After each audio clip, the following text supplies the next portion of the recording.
Hey, welcome back to the Foundation for Greatness. This is Joshua LaFawn. Zala Gonzalez. And today we have Sean Everett. Hey, welcome. Thank you for coming into to our brand new studio. Yeah, this place is sweet, man. I'm digging this. That's for sure. We upgraded. Is doing great, so we started getting some subs and monetizing it. So now we upgraded. Yeah, that's a good thing, man. That's a good thing. Yeah. So how you doing today? Fantastic. How about you guys? Great. Not bad. Just staying busy. Yeah. Staying hungry because haven't ate lunch yet. Yeah, man. You gotta keep the belly fed, man. Yep. Yeah. So tell us a little bit about yourself. Yeah. So, well, how deep you want to go? That's the good question, because man, I could be talking for 4 hours on myself right that here. Sounds great. Let's go. Let's go for 4 hours. All right. I'll run it through here real quick. All right. So, born and raised in Vegas. Okay. All right. Born at Sunrise Hospital. I was a little preemie baby. Had to put me in an incubator, underdeveloped lungs. Which if you talk to me now, you'd never guess that was the situation, right? You still have like the like any asthma or anything like that, or nope? I actually was athlete my whole life. Everything else all good, Later on, there were some other good things, so I'll hit on that here in a second, But basically, so at the age of like 8 years old, my dad started flipping houses, and so I got paid $4 an hour to go trash stuff out, right? Yeah. And so that was kind of how I got into like the real estate world. And then just kind of moving on, my dad started to move up. We started on the east side of Vegas in the mobile homes. That's where we lived, on a street called Great Smoky. And, I didn't think anything of it. And what year was this again? You said you're 8, but what year was this? Oh, gosh, dude. I was probably, what would that be, like 96? 1996, something like that. It's like mid-90s, right? Yeah. So when I turned like 9 is when we moved over to the west side of town. So we moved over there. It was actually on Napoli Street. I'll never forget it. It's right there in Upper Valley West, but he was flipping houses. He was doing good, and so I got exposed to the real estate world at a really young age. And I was always the one buying all my own GoPeds and PlayStations and whatever, right? They never bought me anything other than like, they make me work for it, which was always a good thing, right? Yeah, always a good thing. Yeah. So basically it just kind of kept going. I was always working, so I feel like I kind of missed a little bit of my fun childhood time because my dad always had me freaking slaving away. You know what I mean? But cool thing is by the time I was 15, he actually accumulated about 87 properties in town. Jeez. I got the bright idea to maintenance all the yards for those properties. Me and a buddy after school every day, and then in the weekends we'd go maintenance those properties. We did really good. Paid back the loan in like a month, that we took out to buy the equipment. Yeah. Sold that company. Started an auto detailing company when I was 16. Started doing a bunch of realtor cars. That was kind of my thing, right? I went to all the big brokerages and I cleaned everybody's cars. I actually cleaned Gavin's cars back when he was at Remax, man, a long time ago. He doesn't remember. I always got it from his assistant. But yeah, like that was like my thing, and I always wanted to get into being a licensed agent, So I did that for a couple of years, and then my dad got into some trouble. And ended up, he went away for a few years, let's just say. Okay. And so I kind of just had to fend for myself on that, in the sense of I still wanted to get my real estate license, right? Yeah. So how old were you guys when you got your real estate license? I think I was 29, bro. 29? Yeah, because I've only been doing it for a couple years. Okay. Yeah. Gotcha. Yeah, I got mine, 27, 28. Okay. So I really wanted to have it by the time I was 18. Wow. Right? I didn't. I had it when I was 19. That's awesome, man. Because I was like afraid to get into the real estate market with all the crap that was going on with my pops. Yeah. I was like, ugh. So I joined the Ironworkers Union. So I sold my detailing business and I was a structural ironworker on the strip doing, high-rise stuff. So connecting, welding, all that kind of stuff. Yeah. And always really high. And I was terrified of heights. I had a worst fear of heights in the world. So I'm like, face that shit right away. You know what I mean? Terrifying, but it made me get through it. But I was doing that while I got my real estate license. But the problem was nobody wanted to freaking do business with me because of my dad, my name, right? So the first 2 years I sold mobile homes. Okay. That's why I'm so good at mobile homes. I know. I learned a lot. I did. Yeah, I learned a lot, like all the laws and all that stuff from you. That's how I learned it, because that was the only business I could get right away. And then finally, when I got the name going, it rock and rolled from there. And then it snowballed into just more things. And then in 2014, I had a nice little thing that came by, and it was called brain surgery. Oh, that's what happened, Sean. I was sick, man, for years, and I couldn't figure out why. They sent me to UCLA, said, oh, yeah, you got to, basically, it's called Chiari malformation. Basically, your brain's bigger than your head. Oh. It was good and bad. It was bad because I was like, well, shit, now I got to get my head cut open. But 2, I just proved everybody wrong my whole life because I told them I got a big ass brain, and they didn't believe me. Smart, huh? You know what I mean? So I'm like, I got proof now. Outsmarting Call my everyone. doctors. You know what I mean? So It backfired on you. oh, dude, I know, right? I was like, damn, because I didn't get all the way through school. I dropped out in 10th grade. Took my GED. I was making more money than the teachers, and right. I don't take money advice from broke people. That is like my main thing. Yeah. I will never do it. And so if a teacher's trying to tell me to do something and they don't make more money than me, $10 an hour or whatever. fuck out. It ain't happening. Yep. Not happening, dude. So That's anyway, awesome. did the brain surgery thing, and then when I got back, my wife had jumped into the company. And that's when we started growing the group, growing the team. Got it. And I just didn't know, I couldn't do it all myself. I needed to expand. And so that's when I started expanding. But you learn as you go, right? Yep. So kind of did everything Especially ass in real estate, backwards, in my Yep. opinion. But it's all good. And then I got to meet Mr. Josh, you know what I mean? So and then it just kind of kept going, you know? And then now I don't even really do a whole lot of real estate now. I just do marketing for agents all over the country. Gotcha. So Google Ads, set up on their CRMs, preferably Chime or KV Core, either one, but mainly Chime, Google Ads, and then Google My Business organic marketing. So like I'm like my whole life, even when like, when Josh when we were working together on stuff and the team was going on, like I love to do marketing. I didn't want to go freaking show houses, man. Yeah. Let me push leads. Let me get some of that shit going on. So Right. literally that's where I'm at now. It's just, I just run marketing all over the country for agents, and I freaking love it because I get to meet people all over the place. Dude, that's awesome. You know? Bro. That's crazy. and I know that I got you with someone that opened up a business doing a cleaning company out in New York. I was just talking to him too, dude. Yeah, and it's crazy that you were outside of, I would say, the real estate realm of getting like doing ads, and you could actually do ads for anybody, rather than just for real estate, and that was amazing. And his business 10x. Oh yeah, it's been, and he's been jumping his budget up like crazy. Called you grand, I'm like, huh? damn, dude, get you some. You know what I mean? I love seeing it, but it's like, Damn. real estate's my bread and butter as far as like I know everything about it. People like to pick my brain on all kinds of stuff, so I'm like, hey, let's do it, But then if somebody needs help on other businesses, whatever, like I'm there to help people, and that's kind of been my whole thing forever. You help everybody, and the money comes later. Exactly. You know what I mean? Yeah, that's how I feel too, Sean. Yep. Exactly. Yeah, that's what I've been doing too. I just I don't look at it like for the money. Yeah. Like mainly, I want to help 100 families this year, right? And the money comes with it. Oh yeah. You don't have to worry about it. Yep. It's just, Everybody gets into real estate wanting the money. Yeah. And then when they start to realize, well, damn, I actually got to work to make some money. right. Oh, damn, It's I got to a pick lot up the of work. phone and start calling people. They did not say that on the What do job you mean show description. houses? Yeah. Real estate school didn't teach me that. You Oh, know what I man. mean? No, it didn't teach you nothing. Yeah. So no, I feel you, man, and that's where it's at. Yeah, you help 100 families, you're gonna be looking good. They're gonna be looking good, and Yep. everybody's happy. Exactly. Yeah, and that's how you get some referrals too, is just helping families, and the families refer, and all that fun stuff. So Biggest problem on that is the follow up, man. Most people don't follow up with their past clients. yes. That's the biggest thing, in my opinion, that Yep. 90%, 99% of the agents fail at. Yep. Yeah. I was If just they telling. just kept in contact with their base, dude. Like, Yeah. they'd be solid. Yeah. Exactly. Yeah, I was just telling Zolo because I was having a rough January. I'm like, man, like what's going on? And I was like, you know what? That I'm gonna do is I'm gonna follow up with all my previous clients, that ones that I've sold houses to, ones that that bought houses, all that. And I just that's all I do is just follow up with them. And when I get the downtime, I'll just say, hey, how's everything going? Yeah. I'm not gonna bring up like, oh, the market's hot. This I'm not gonna be that. I'm not gonna be that guy. I'm just gonna Give just value, do that. man. What do they need help with? Yeah. Maybe they need a vendor for countertops, cabinets, Yes. flooring, whatever. Yeah. Speaking about the market hot, man, I got in trouble some years ago when I couldn't get a hold of somebody after like 15 tries on follow up. I'd call them and tell them their house was on fire. And they would call me back immediately. And I'm like, man, that market is hot right now, man. Your house would go so fast, like fire. And I got in man. trouble for that one, but. Yeah, that was a little funny little thing on that one. So. And if I may ask, like, what did your dad do with those 87 properties? Did he sell them all, or?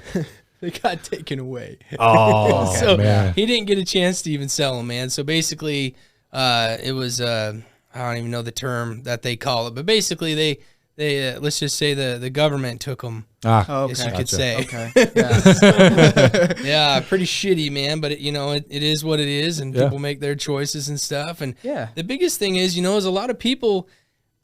Some people come from a lot of money, and some people don't, and they have the same problem. Right. Because the people that don't come from money, they got to grind their ass off to make the money. Yeah. And the people that come from money, they're living in a shadow of somebody else. You know what I mean? Yep. And so it's like, it's the same struggle, but a different struggle at the same time, And so for me, I'm like, well, it was like, it could have been great because of all the connections and everything that was already set up and what was going. But at the same time, it showed me to be strong because, all these people like absolutely won't do business with you, won't take my calls, won't take offers from clients, nothing like that. And it's crazy. Like, that's against their fiduciary responsibility. You know what I mean? But at the same time, it's like, well, I get it. And so for me, it's like, I'll beat the shit out of all you guys online, mentally, show you guys what's up. Like, I'm not just because, and he wasn't licensed or anything. It was completely, an investor type situation. But it's like me with a license, I'm like, look, there's a whole different ballgame here. Like I'm literally selling houses. I'm not flipping them and changing, I'm not doing all that. So it was just a different thing, but with me, it's like, I liked selling houses, but I just didn't like it as much as I like marketing. Yeah. You know what I mean? So I was good at it. I could freaking sell anything, dude. Like, it was not a problem. I mean, that's awesome. Dude, when the team was up to 25 people, we were doing like 50 million a year. It was over 100 transactions. Yeah, Josh actually got started with me, man. Okay. And I told him in the freaking interview, I said, bro, you're not going to be 6 months before you're out doing your own. There's no way. Yeah. And then he took one little tip, dude, and ran with it, and it never stopped since then, dude. And I was on the team for probably 8 months. Because I didn't sell my first house until the 6th month, and then once I sold that one, it just downhill from there. And that's the thing. Most people get into real estate like, oh, I'm going to go sell 15 houses the first month. Bullshit. That how it goes, man. Yeah. You got to put in the time. You got to put in the work, and that's what most people don't get. I know. And it's like, I don't care how much money you have. You can go throw all the dollars at any advertising. If you don't know how to close a deal, you're that's right. Yeah. You're just freaking swimming with one paddle or, or rowing with one paddle. Don't matter. Yeah. So, no, I love helping people. I love seeing people succeed. You guys just had the inner circle, and I seriously counted like at least 15 people that I got to start with that are all top producers, if not more. And I'm like, man, I love to see that. That's awesome. That makes me happy. That's great. You know what I mean? Yeah. They all came from the team, which is crazy. I always see it all the time, and I'm like, wow, that's awesome. Yeah, it's fun, man. I enjoy that kind of stuff, and so it's like anytime I get to help somebody, people call me all the time. We'll end up talking for 15, 20 minutes, 30 minutes, whatever. It just depends. And I just like throwing value out, man. I got to get all this crap out of my head somehow. You know what I mean? So if I can help somebody with it, that's what I'm all about. Yeah. When I called you, Sean, that one, when we were on the phone for a while, for 45 minutes, the first call, dude, I was like, man, you just gave me so much info, dude. I love it, man. I love it. Yeah, it's all great shit, man. Yeah. That's awesome. Yeah. One of the tips that you gave me that like just blew me up was, it was Facebook's groups. So he just gave me this little tip. Like, he's like, he's like, hey, if you just go into some of the buy and sells, just post there, then, see how that works. Because I was always just trying to figure something out, and it was frustrating me. And he was like, hey, try this. And I would try it, and it wouldn't work. And I would try something else and try something else, but I would keep doing that because I'd see the traction.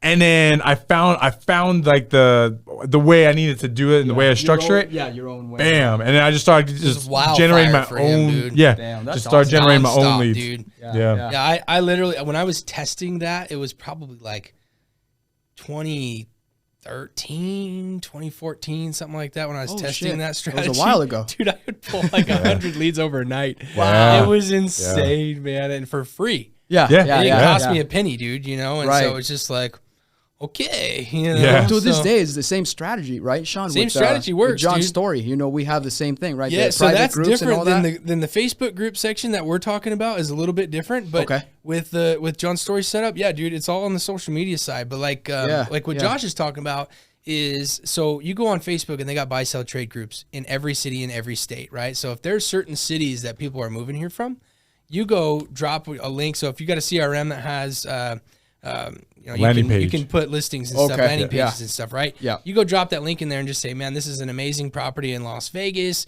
Check it out, blah, blah, blah. Yeah. Put a couple things, and dude, you'll get 1 million clicks on your website and then people just registering like crazy. Yeah, yeah. And it's like overnight, dude. I mean, it's literally that simple, but you got to follow up with those people. That's what you just said, the follow-up, right? Dude, and that's what Josh just exceeded at, dude, on every level. You know what I mean? So it was awesome. Yeah. Yeah, no, and that's what I would do is would do that, and then just have them click on the landing page, and it would go straight there. And I had to be consistent, so it was crazy because I did it for like a week straight. I got a little bit of traction, but the more people saw me on the buy sell groups, I started going into more of them and just sharing, gotcha. and then I just started blowing up, and then I got too busy, and I couldn't do that. You needed your own team. Yeah, and then once I like started, I felt like slowing down again. I would just post again. I would post probably 2 days in a row, but I would do a house with a pool and then a house without a pool and then different prices to get those different clients. Right. And bam, it just that's great. It blew up. Yeah, it was. If this is something anybody wants to do not post to more than like 6 to 8 at a time. Okay. You will get blacklisted and you will be in what they call Facebook jail. Oh. Happened to me often because I couldn't figure out the algorithm, dude. Because you can get on there and post to like 100 of them at a time. Okay. You can do that, but definitely not recommended. So these groups, right? Level. Las Vegas groups? Dude, you can anywhere. So like Las Vegas, if you just look up, so if you go to the search on groups and you just look up buy, sell, trade, there's a million of them. Or yard sale. Yeah. Like North Las Vegas yard sale.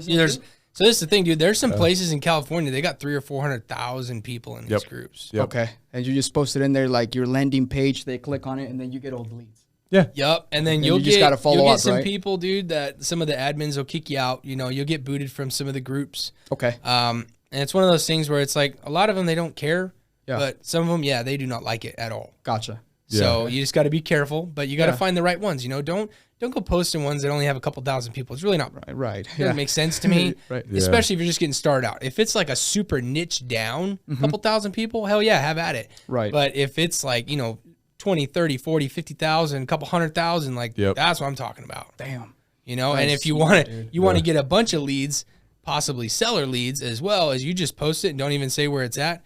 You get so many people signing up, dude, and then you start hitting them up, and they live in Massachusetts, and like, well, you got a house to sell. Yeah. Dude, work the shit out of that, and then now you can find them an agent on freaking Zillow or Google or whatever. There's your 25%, yeah, right? dude, or take whatever, your referral fee. So it's like, if you don't have any money, I'm building a course right now about basically how to do this, how to do leads, how to get everything with the money. You know what I mean? You don't need money to do anything, dude. You don't even need a CRM. You have all the access right now for free on your laptop. Everything, dude, and nobody gets it. They don't put it all together. So I'm putting it together just to be able to throw out there to people so they can, business on a budget, dude. They can actually make something happen. We talked about this, So is that almost ready, Sean? Okay. Yeah. Yeah, I plan on having it ready. It'll probably be ready in March. I got a million things I'm working on right now. They got to finish. But March is the plan. Keeping it real, right? Yeah, dude, for sure. So since you did bring that up, so I know you went over to Real, and I know there's a lot of value over there. And I know that, I'm not sure if you know who Ryan Panetta is, but I know that he went over there. So what are you going to be doing for them? Because I know you're going to be doing marketing and stuff. And I think he might be doing marketing as well. And I know it's going to be ramped up like crazy. And it's a good national thing for you. Yeah. And so I was with Simply Vegas, man, for like 11 years. You know what 11 I mean? years? Yeah. Time for change then. It was almost 11 years. It was 2011 I joined Simply Vegas. So it was a long time I was with Simply Vegas. And I love Simply Vegas. I think if you're trying to build a team and you're trying to just really build your real estate business, Simply Vegas is where it's at, right? Yeah. I agree. My thing is I already have national clients on the marketing side. Okay. So I'm already national, right? In the event that I'm working with somebody who wants to come over, you make money when people come over. So it's almost like having a team without necessarily having to manage them, right? Got it. And the other thing too is the network. I focus on Chime. I focus on Google Ads, and stuff. That's what they use. Yeah. And a lot of times, and same with Simply Vegas, they use Chime too. But the thing is these companies give these CRMs to people, Yeah. They don't know what to do with it. They have no fucking clue what to do at all. And so I come in there and offer a solution of, hey, I will build your front end website all the way to the back end, follow up, everything. Lead routing, if it's a team, doesn't matter. Yeah. All of it, front to back.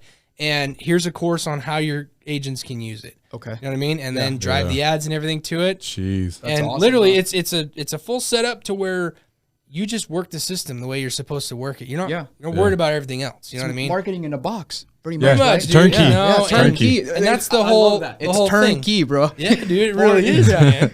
$2.99. And that's why I'm with them, because of the network. You know what I mean? So it's like there's 4,000 people in the company. Yeah. But it's one of those that grows, you know. And another company I deal with is EXP. A lot of them. I was just gonna bring that up too. You know, I was not a fan of KV Core when they first came out, but I happen to have one of the shitty beta tests that came out. I think you remember that. Yep. And but it's still a really good system, and it captures leads really good. And EXP is a massive company, and so I'm like, all right, there's the two biggest CRMs in my opinion.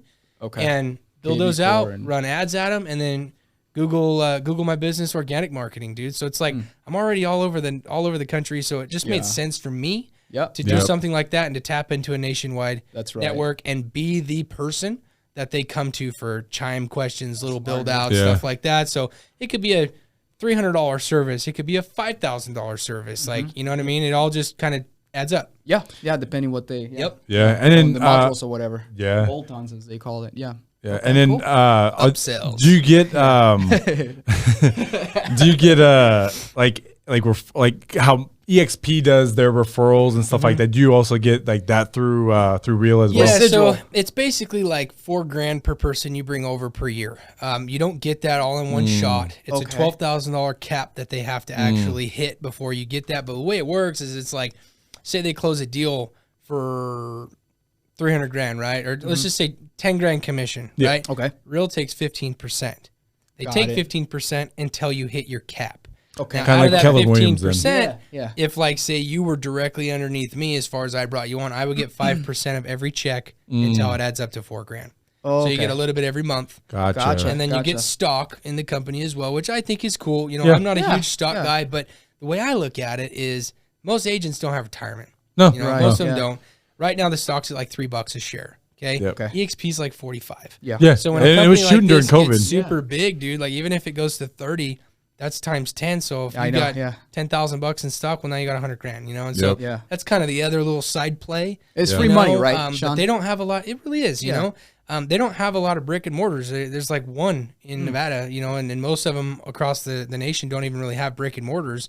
It's more of a digital company, you know? And so... Yeah, like the metaverse. Dude, we talk about that all the time. You know, right? Saw them dudes crash that metaverse wedding the other night. Beat the hell out of the and I'm just like, what is happening in this world, dude? You know? Crazy, man. And so that's the thing, dude. It's like, who knows, dude? Maybe I'll be teaching classes in the freaking metaverse. I don't know. Oh, dude, man, you know? that'd be but wild. it's like, that who would be knows, crazy. dude? So I'm ready for anything, you know? But that was the strategic move for me over there. But I work with people, all different kinds of companies all over the place, man. And some people, they're like, look, I just want ads. And some people just want organic marketing. Yeah. The organic marketing takes a whole hell of a lot longer and it's more expensive. But you turn ads off, your hose is kinked, you're done, right? You don't, organic doesn't turn off. It's evergreen. It stays around forever. Right. Yep. I literally have blogs on LinkedIn from 2016 that are still on page one of Google. Wow, dude, seriously, dude, it's crazy, man, because it's like you gotta do the stuff people aren't doing. Yeah, exactly. And it doesn't matter if you're not popping up to 1 million people, but you're getting deals out Yeah. of it. Yeah, the way I look at it, shit 10 else, good you know? people. I'd rather get 10 good people over 100 shitty people. Oh, for sure, or dude. shitty leads, I should It's like say, Google right? leads Don't say versus people, Facebook but- leads. You know what I mean? The Facebook leads shifting through all the garbage. You know what I mean? Yeah, Google's exactly. a little bit more targeted. You know Yeah, what I mean? that's it. Yeah, same thing. So I don't understand when it comes to EXP and now Real. So does a broker have to be licensed in all 50 states or wherever they want to do business, or how does that work? That is So they have a great state question, broker. Okay. So, State broker? State broker. Gotcha. So Okay. dude who used to be with Simply actually, Brian Jones, he's the state broker for Nevada for Real. And so it's basically one state broker, and then if there's there's one brick and mortar here, they're a broker, right? Because it's they got a physical location. Yeah. So in the event there's a physical location, they can be just more brokers.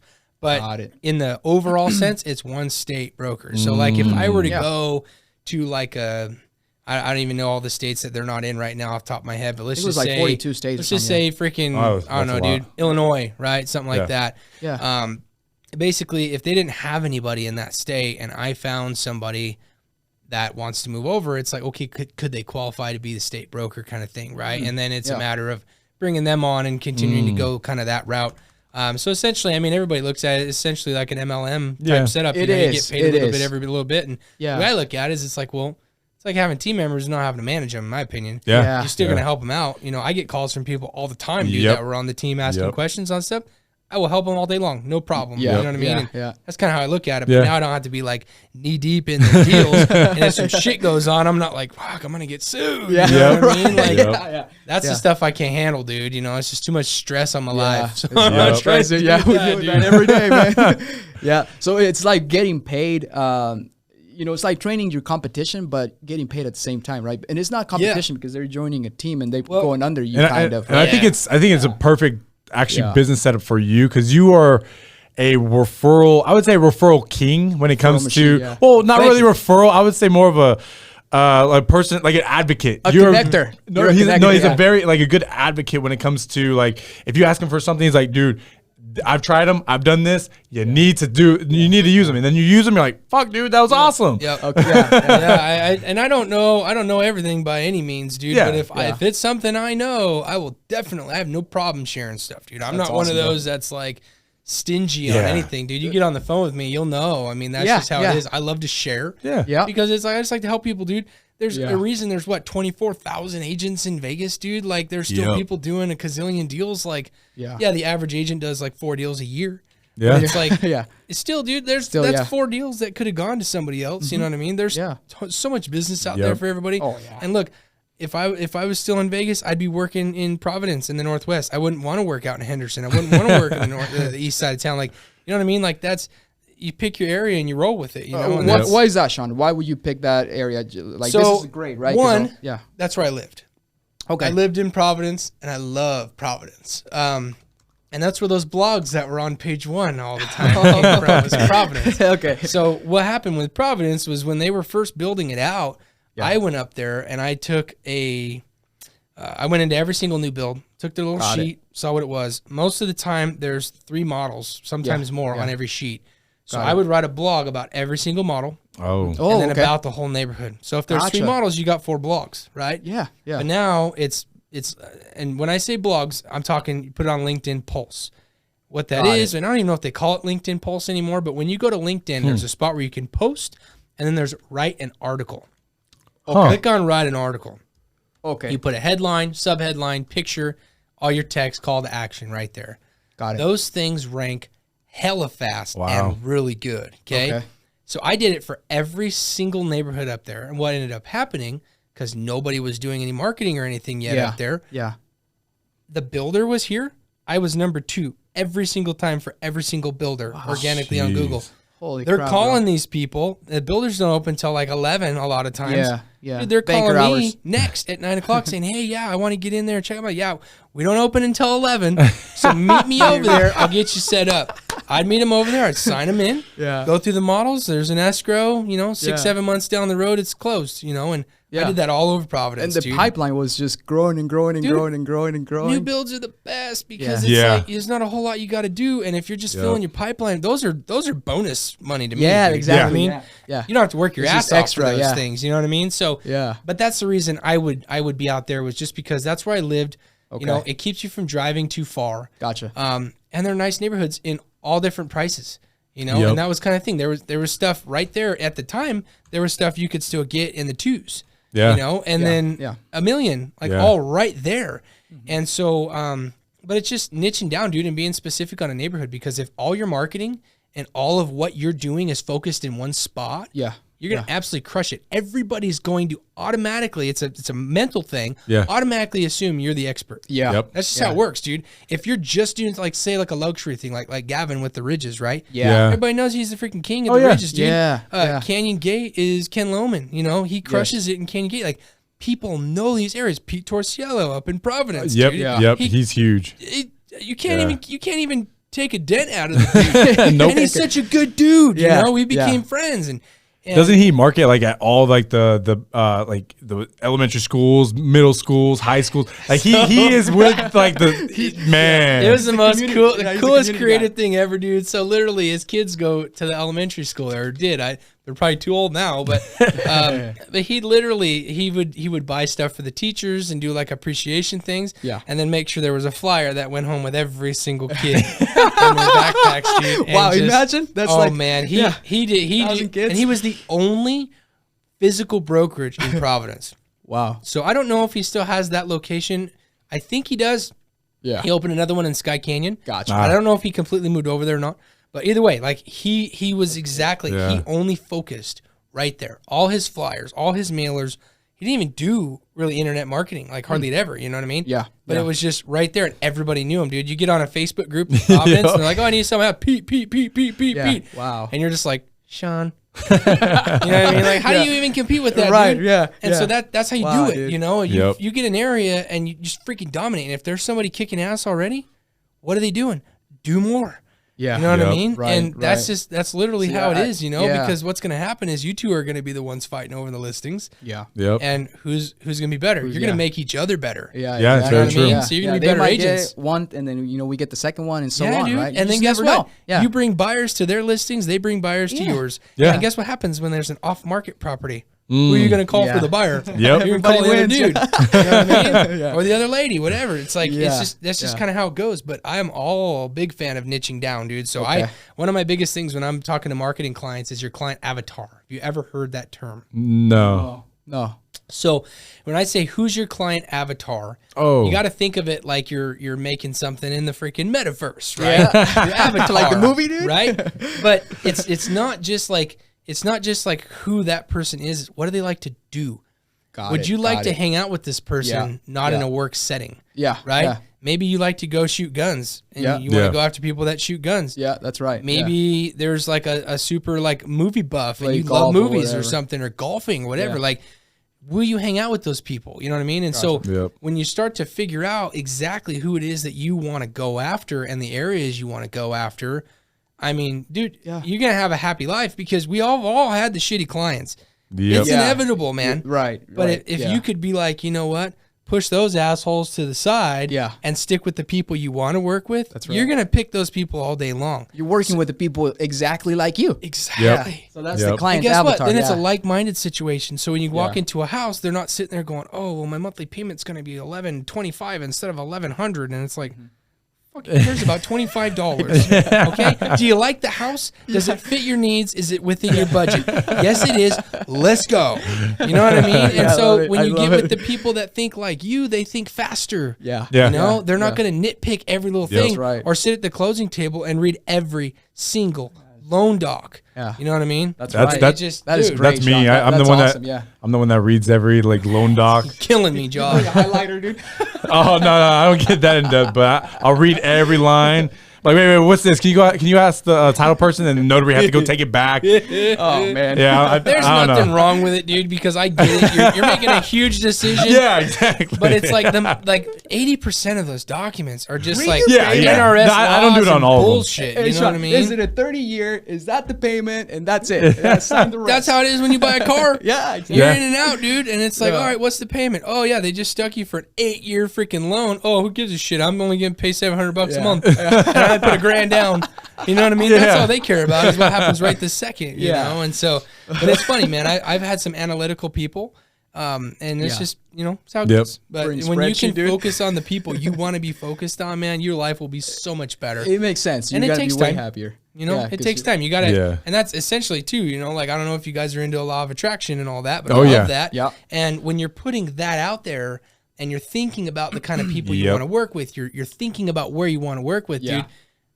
universe is going to push all that to you. Yeah. That's You know what I mean? Yeah. That's right. the universal law, dude. Yeah. You know what I mean? It's just like crazy. law of gravity. You freaking jump, you are falling. That is crazy. You know what I mean? It's But the it's same very thing, That's but true. You gotta feel it. You gotta know what you want, you know, and Yeah. most people don't realize they're living in the residual. You know, you're living Yeah. what you were thinking of 2, 3, 4, 5 months ago. Yeah. Right. Yeah. Yeah, You that's know? the truth. So it's just, it's crazy. But when people niche down like that, dude, you see they're not happy right at the beginning because they're like turning stuff down or trying to not focus in other areas. But it's like when you're driving down the street and you just got out of the shower and you just smashed a listing appointment and showed a couple buyers because you stay in the same neighborhood.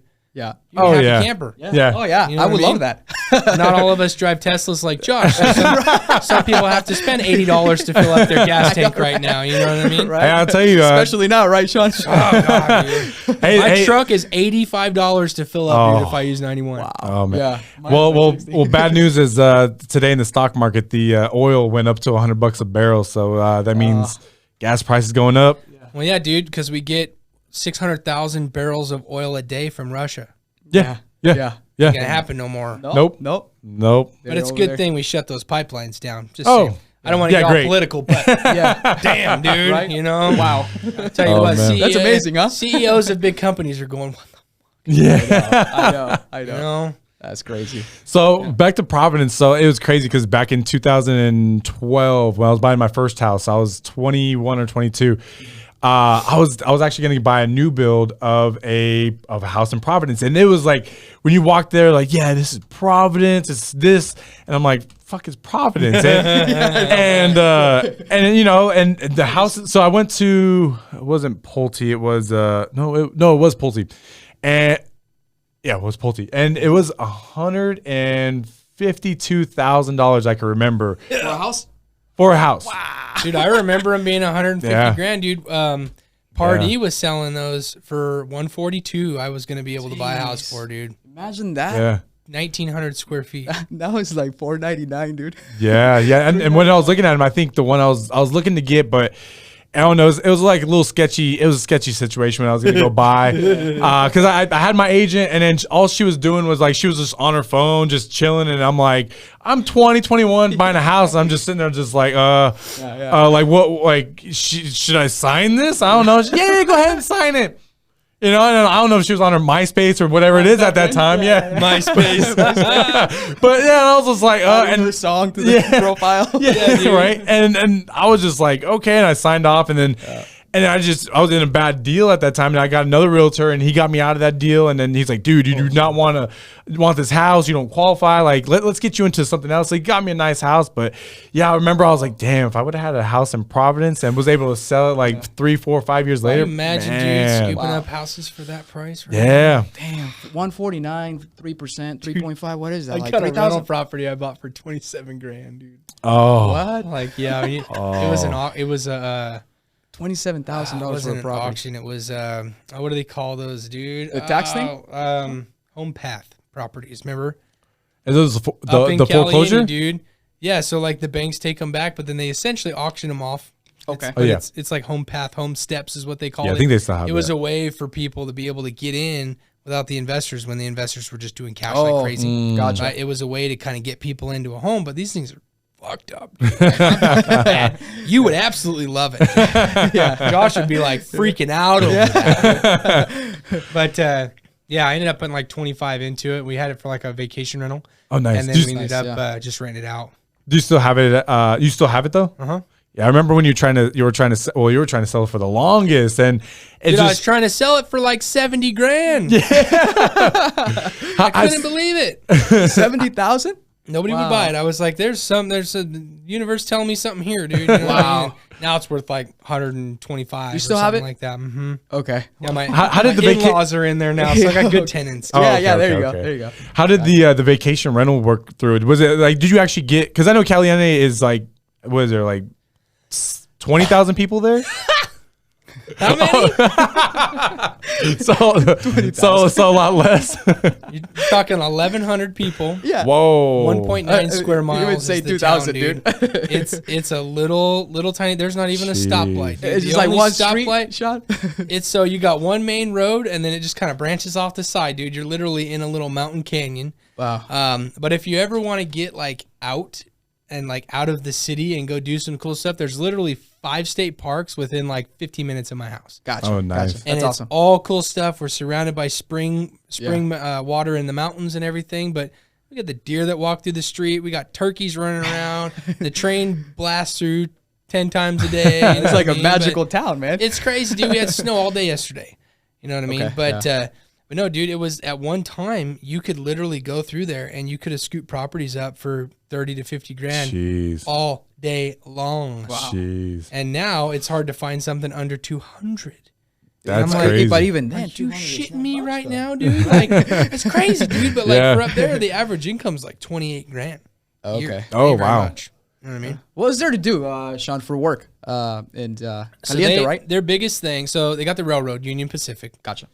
They got the youth center, which is a state thing. So basically, like when kids are out of juvie, that's kind of like almost like their halfway house, I guess you'd Gotcha. say, right? So Yeah. they got school, they got all that kind of stuff. Okay. And then there's like some restaurants and things. My wife's got a hair salon that she Oh, just has. nice, It's nice. all just for her. You know Nice. what I mean? Yeah. It's her way of getting away from me and my boys. That's what my wife does too. Because dude, she's been doing hair for, I don't know, 14 years, something like that. My you know, wife's and like 9 years or something like that too. She when loves I it. went Yeah. in for brain surgery, man. She had to stop doing hair. So she owned a salon, an Innovative salon here in Vegas. Yeah. She had to sell off her portion to her partner, and I had to crash course her on getting her license because I'm like, what if I die? Yeah. You know what I mean? They're cutting open my brain, dude. You know what I Yeah, mean? I'm yeah. like, what happens? And so I had to crash course her, and that's kind of what led into my academy being like a thing, was teaching people how to do stuff. So I'm like, shit, Okay. if I could teach my Yeah. wife how to do it in Yeah. freaking 2 weeks, dude, like we got this. Yeah, You know right. what I mean? Streamline it, huh? Oh yeah, because it Yeah. was, and she helped me so much because when I first came out of that, I couldn't walk for a week. I had to learn how to walk again. Oh, Yeah. And I geez. couldn't see for about 4 or 5 days. It was just black. Oh. So I'm sitting there like, fantastic. Is that I'm not scary as hell, paralyzed, bro? but I can't see. I can't walk. What the hell? You How know? scary was that though, Sean? Because was like, a I little mean, rough, think about dude. this, right? Like, you don't know if you're gonna get it back, right? I mean, Oh, yeah. they probably say, yeah, in 5 days. They Might. stand me up, and I'm like telling my legs to walk, and they're not going, and I'm like, Oh man. Oh, like, Yeah, it was that- a trip, That's dude. I was gonna probably say like that's scary Kill and Bill, trippy. where she's like just staring Right? at her toes and is like barely moving. Yeah, man. Yeah. Yeah, Wow, I was. It jeez. was crazy. But then when I finally started to do it, it was all good and everything. But I don't remember the whole first year I came back. So when my wife came in to work with me, our business went up by 20%. I'm like, I don't even know how, dude. I just remember slamming phone calls all the time. They Yeah. had me on Oxycontin and Yeah. morphine lollipops, and dude, I don't Jeez. remember Damn, anything dude, from that is whole crazy. year, dude. You would know have what I looped up mean? the whole time, yeah. Yeah, I'm like, but somehow I still ended up on the freaking top of the list, you know? So I'm like, well, fantastic. You know what I mean? But anyway, so. She held the fort, dude. Yeah, man. And so when I cut her off from that, I didn't really realize how big of a deal it was for Yeah. her to not be doing it. Yeah. Because it's her passion, you Right. know? Yeah. And she loves it, and she's really good at it, man. Her Instagram is like Whistle Stop Salon. So it's Whistle Stop because it's right next to the train track. So Oh, everything- okay. yeah, yeah, there's yeah, a little I like train that. car for the kids to sit in and stuff. Yeah, You know, super cool. cool. We did it very like city into the country type deal. You know? Okay. Yeah. But now I just didn't realize it. And then when we got up there, dude, her space rent's like $500 a month. Oh, Wow. It's so cheap for like a 1,500 square foot, almost 2,000 square Jeez. foot space. You know what I mean? It's awesome. That's Just huge. for her, dude. Yeah. And yeah. she's like, well, shit, you can't even do a freaking chair rental down in Vegas for like I a know. week Yeah. for that, you know? So it worked out well for her. And then now she's got somewhere to go, and it's helping us meet everybody throughout. There's like 3 towns all right there. Right. And yeah. so she just has fun doing it, you know? And then plus I get my hair cut and everything again. Yeah. Before it was a little rough, you know, we'd be having team calls and she'd be cutting my hair while we're doing a Zoom call. Yeah. You know what I mean? But no, so but there's a lot to do up in Caliente, man. It's just Okay. like right now in the wintertime, Yeah. not so much. Snowboard or something, right? There's a little spot that you can go do some sledding Yeah. if you want to. Or There's drive no down to Lee chairlifts Canyon or or whatever, anything right? fancy like that, though. How far are you from Lee Canyon? So we're the opposite way of Lee Canyon. So we're like right on the border of Nevada and Utah. So we're like an hour and a half from Cedar City. I was gonna say you probably have to go up to Cedar City or so we go through a little town called Panaca and we go over the summit to get to Cedar City from there. So it's basically a junction. You can go straight to Cedar City or go right. You go through Enterprise, Nevada, or Enterprise, Utah into St. George. Gotcha. So it's kind of all right there, but we just freaking love it, man. Like I bet. I'm born and raised in Vegas, and I'm used to the fast go. Right, yeah. And after, like, I was fine from the brain surgery for a while, but then, like, a couple years ago, I don't know what kind of side effect came up, but it was like I just started getting super dizzy all the time. Some days I couldn't even get out of bed.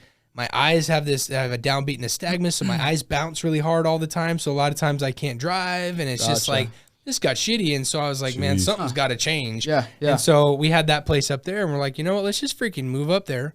Let's just see what happens. And I don't focus as much on other people as I do. Like if something comes up with me, like I love helping people and I literally do anything for people, but like my health, when I'm like, am I going to wake up tomorrow kind of thing? I'm we got to figure something out, dude. It's getting to the point, dude, where I felt like my head was going to explode. You had to make a change. Yeah, I had to. And so now I have zero stress on any level, which is fantastic. Walk the kids to school every day, Sounds beautiful, at least when it's not freezing outside. Do you still do that therapy, like because I remember you were going in to doing the therapy for your feet or whatever, and then they all toxins. Just right down the street from here, dude. So I don't do that anymore. It was ionic foot baths, and so it's pulling toxins and stuff out, dude. I thought I was gonna die. Yeah. For the first 2 months I was doing that, I mean, I literally thought I was gonna die. I was like, whatever they were pulling out of me, whatever stirring up inside of me, it was bad.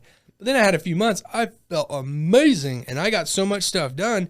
And then it was just like, it was kind of just like an inevitable thing with my head. Where I'm just like, all right, so now I'm on the mindset law of attraction section of just like every day I feel great. I feel great. I feel great. Yeah. I'm perfectly focused. I'm balanced. You know what I mean? And just affirmations throughout the day, kind of keeping things moving. And I get little glimpses of like I'll be just like doing something with my boys, and all of a sudden it's like all my headache, dizziness, everything goes away, and it's just like normal for a second. I'm like, what the fuck is this, man? Like it's weird, right? It's like you took a drug and like it just kicked in. That's how it feels. And I'm like, this is normal. It's so weird, dude, man. But it is, that, and that's why we moved up there, was to get away and do all of that. And it just, it's just cost of living's a little different too, it's just everything's different. Yeah. And I literally have a little shed that I freaking work out of. It's a very glorified shed. It's nice inside. When you go out, on the outside, you're like, what am I walking into here, man? Some Texas chainsaw shit, But you go in there and it's nice and it's all set up and it's everything that I need, what I mean? So, but yeah, that was kind of the whole thing up there. And it's a cool little town, dude. You guys ever want to get out of town? It's about 2 hours away. Yeah, that's awesome. Yeah. Do you ever go hunting or anything over there, or? Well, with my current eye situation, I don't think anybody wants me to have a gun. I'd be like, oh yeah, boom, but I love guns. Sorry, Sheriff. I love guns. I love shooting. You're a deer. My thing with hunting is you gotta walk a lot. You gotta hike up and down mountains, and most of the time it's like 20 below. And then wait, dude. I'm not down for that, dude. And then you gotta wait 2 hours. If I wanted to go get my ass kicked, I'd go to a CrossFit freaking gym. You know what I mean? I'm not down for that, dude. So I'm like, yeah, I'll go do some push-ups or something. Call it a day, you know what I mean? But I've been wanting to go not wolf hunting, coyote hunting.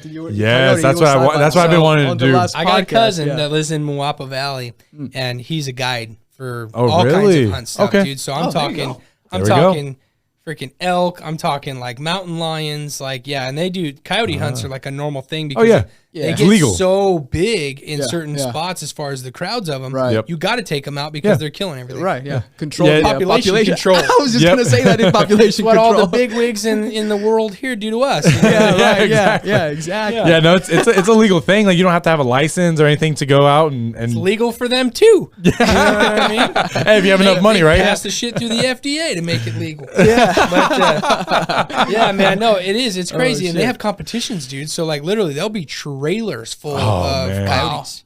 Can you eat coyote? I wouldn't do that. It's just it's like eating a cockroach. Eating a dog, you know. Yeah, dog. Like yeah, a street dog. Oh, okay. Yeah. So let me ask you garbage. So let me ask you this. So how do you stay focused like throughout your day, like besides like what you go through like on the mental side, I guess, but like what do you like for work, like how do you stay focused? How do you stay in the zone and like just and also keep like the mental part of it in play as well when it comes to, you know, work itself? Yeah, dude. So for me, the longest time, I thought I had to be at the office every single day, all day, whether I had shit to do or not. That's what I thought needed to happen. That's how I never had much of a schedule. And so over the last like 8 months, I've been really, really hard. I used to stay up all night and work. I'm a late night person. Like I would stay up till 3, 4 o'clock in the morning working because that was just when my brain was working and fired up and going. Yeah. But then that screwed up everything for my day. Yeah. You know what I mean? Yeah. So I had to start waking up earlier, and I'm still not the best at it, but it literally got it to where I was like, all right, 6 a.m. every day, I was able to get up. Like today I was up at like 4:45 because I had to drive into town. Oh, okay. Right. Yeah. But when I got something to do, I am on point. You know what I mean? So biggest thing for me is like, well, why would I treat, you know, an appointment with somebody else different than an appointment with myself as far as getting in to do work? It doesn't matter if you're at your house or your office. Yeah. Right. It's getting the tasks done. Right. Yep. Yeah. Yeah. And so for me, my two biggest things that I do first thing in the morning is I have 2 notepads. One is my goals and one is my gratitude.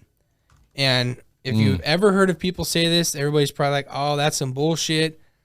Telling you right now, man, if you are grateful for everything you have and you're grateful for everything that you're currently working on, more is going to come your way, man. Yeah. That's just how it works. You know what I mean? So I start with my gratitude. I like that to be the first thing I do. So I get a notepad and it's only like, you know, 10 things, 15 things, you know.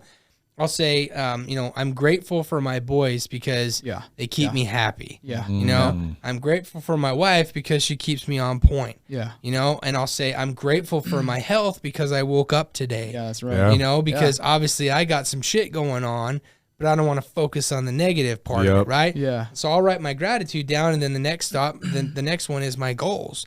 And I do it Grant Cardone style, man. I do it where as if it's already done.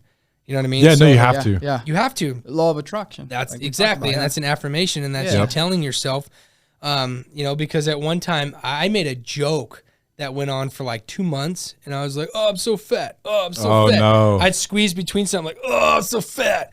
This is a total joke. I had like a 6-pack. You know what I mean? Dude, that gut came quick after that. And I was like, shit, I better get on my rowing machine, dude. Right. You know what I mean? And that was kind of a moment that clicked for me where it's like, you don't ever talk bad about yourself, man, you know? And, or anything out in the universe. No, you know, and the hardest thing for me was my health stuff because I always wanted to complain about it. And it was shitty to complain about it. But when you wake up every day, when your head feels like it's in a vice and somebody just keeps crushing it all day long, you just want to freaking knock somebody out to make yourself feel better. Right. You know what I mean? Which ain't going to help anything. Yeah. Get road rage, whatever, and end up in freaking jail. Like, it didn't help anything, you know? And so for me, I kept my mind busy on other stuff. And then when I would focus on those things and start out with the good throughout the day, I noticed my headaches wouldn't be so bad. Yep. You know what I mean? And so that's the first thing I do throughout the day. And then I have my checklist. I try to get the first couple of big things done first thing in the morning, and then everything else, it comes. Yeah. You know what I mean? Yeah. And I have a few different, I have Chime for real estate stuff, and I use Salesforce for my marketing stuff. Nice. So I can get in my phone if somebody needs something, boom, boom, boom, boom, right off my checklist. You know what I mean? Yeah. It's done. That's awesome. That's awesome, man. Yeah. Because I know that when you start thinking about, I'm not good enough or whatever, it does become a reality, man. Yeah. Like you said too, Sean, real quick too, bro. Like you're killing it, you know, selling houses, right? Next thing you know, you're like, you know what? I'm not getting any deals. I'm not going to get any deals this week or whatever. Nothing happens that week. You know the biggest thing, and I think you guys could relate to me on this because everybody I've talked to, this is what happens. Something happens with a client, right? Yeah. And you start playing the conversation in your head. Yeah. 25,000 different ways, and they're all fucked up situations. Yeah. What happens when you make the call? None of that stuff ends up freaking happening. No. It's a super simple, easy conversation. You're like, I just put myself through 2 days. I know. Of like my stomach hurts. I know. When I could have just made the call and been done with it. So that's a time thing right there, man. Yeah. If something pops up, the faster you make that crap go away, Yep. the faster it goes away. Exactly. Like a proposal, right? When you give somebody a proposal and you're like, call me in a couple of days, those 2 days, you're like, oh, they're not going to go with it. They're not going to go with it. That's why like I sit and wait. Because it's a psychological thing. Thinking about it though, right? Yeah. The whole time it's like, so when you call, they're like, oh yeah, we already signed. You should have came yesterday to pick it up. And I'm like, I was waiting 2 days, like, freaking out about it. There's nothing, dude. You know, and you're right though. Or like when a client's not calling you back or something, you immediately like, oh shit, they don't like me. They're gonna fire me. They're using somebody else. Oh my god.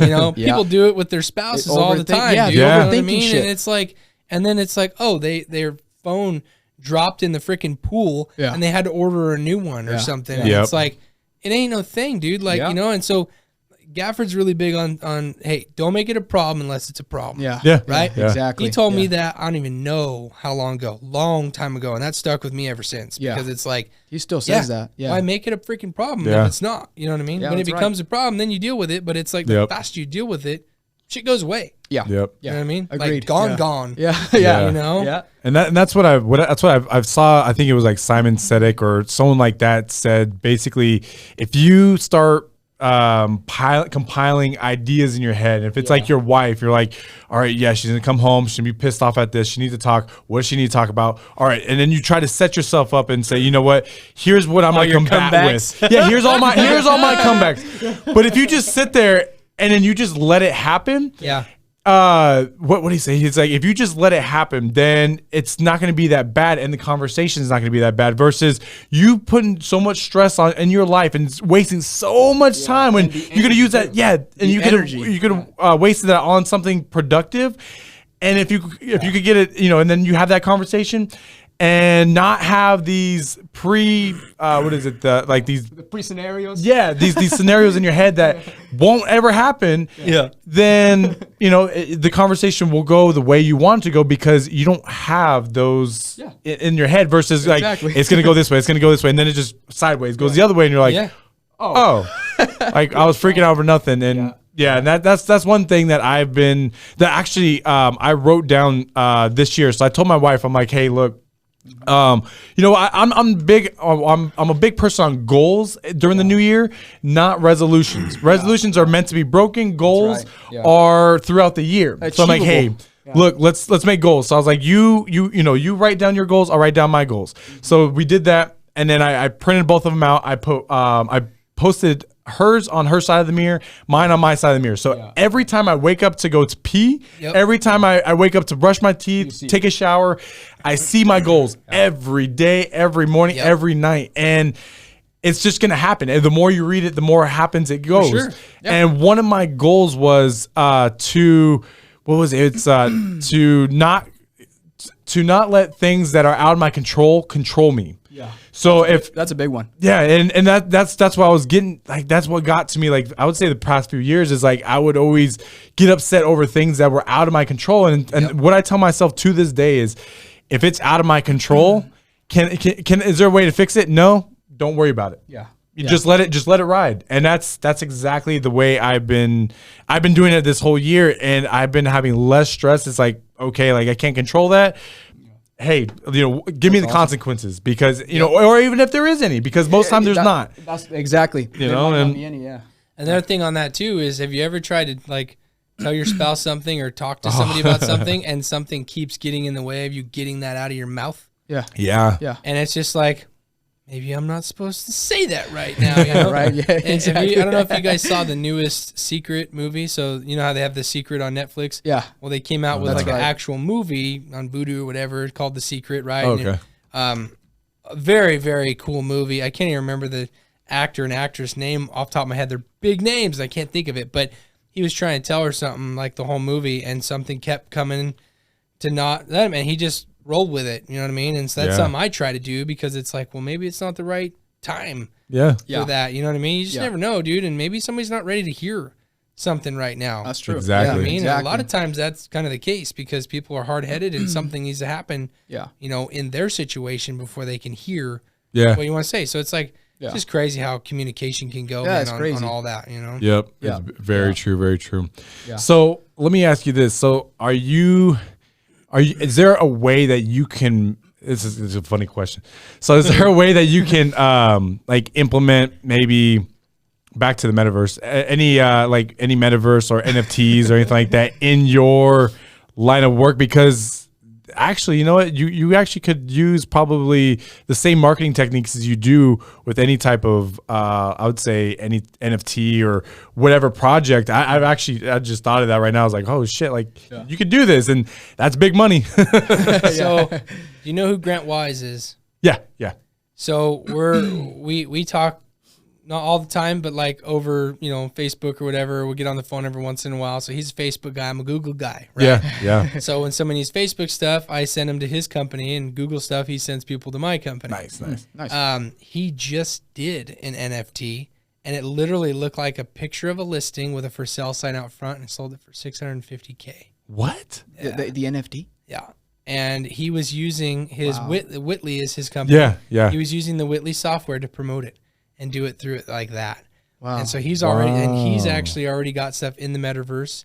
He's already selling, they're selling properties and stuff in the metaverse. Yeah. Freaking nuts, For the same amount like in real life. Dude, it's nuts, more. Man. And so I've talked to him, and yes, there's definitely a way to make that happen, especially with NFT stuff, because if you're promoting certain NFTs, that's just graphic and image marketing all over the place. You know what I mean? To get people back. Yeah. It's the cheapest kind of marketing you can really do. I mean, JPEG, and then also video and stuff like that, and it's obviously it's just pushing people back to your socials and whatnot. Yep. Yes. But yeah, there's definitely an outlet for that for sure. Jeez, that's crazy. Yeah, that's just the first one, dude. He's got a lot more coming. Jeez. Yeah, I was actually thinking about light years ahead of people, dude. I was actually thinking about putting like an Airbnb, and I'm not sure if you guys seen like pictures and stuff like that are on the wall that has a QR code. Yeah. And then you scan the QR code and it takes you to OpenSea, which OpenSea is the platform for NFTs and all that. Yeah.